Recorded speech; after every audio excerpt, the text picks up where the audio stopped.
and then have people see them the next day, and without wanting myself to be attached to it. I was a lot more interested in have somebody see the art, and I wasn't that interested in people knowing who did the art.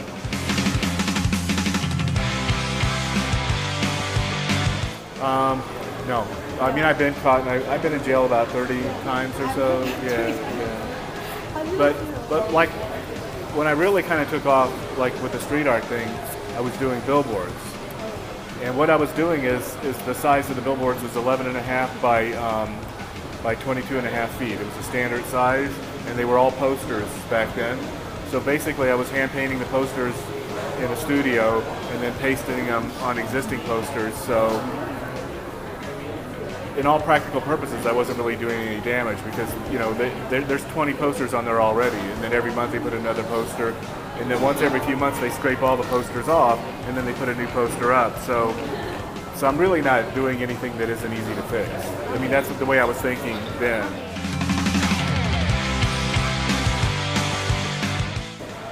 When street art got to be a really big thing, I think there was a lot of people kind of trying to figure out like who would be the original person, maybe because they needed to tell the story. So I think people have been doing art on the streets since the beginning of time. But as far as doing something kind of like anonymously and only for the sake of art, like I was one of the first people in the 70s that started doing it and still doing it today.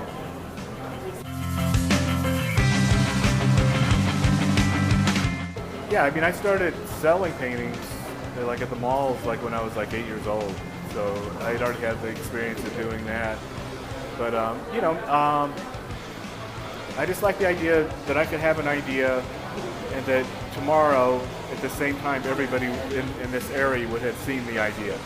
I mean, there was no such thing as the internet, or there was no way to disseminate information except for the very, very official channels like Life Magazine or ABC News. But to me, I thought it was fascinating that some poor kid like me could reach so many people so easily, you know. So like what happened in the last few days, you know, he was going to come to our show, and I just wanted to make a nice surprise, you know. So why make Supersize now? Do you have a story behind these two? Well, the idea of this tour is this is kind of an MC Supersize on tour, you know. So like we had the giant one in Shanghai and different versions of him. So it's almost kind of like he's this big character on tour that I'm not really the one on tour. So it's just kind of like that they're meeting. And, When did you do this? I finished it about a week and a half ago. Yeah.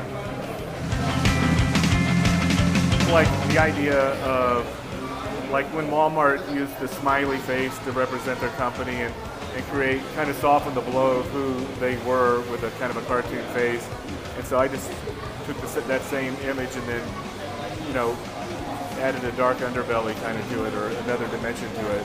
You know, it's kind of like somebody that's too nice to you, and then you think, what are they up to? You know what I mean? So I feel like that a lot of people are using fronting with the cartoon to make themselves seem nicer with. So I kind of added the old dimension back in.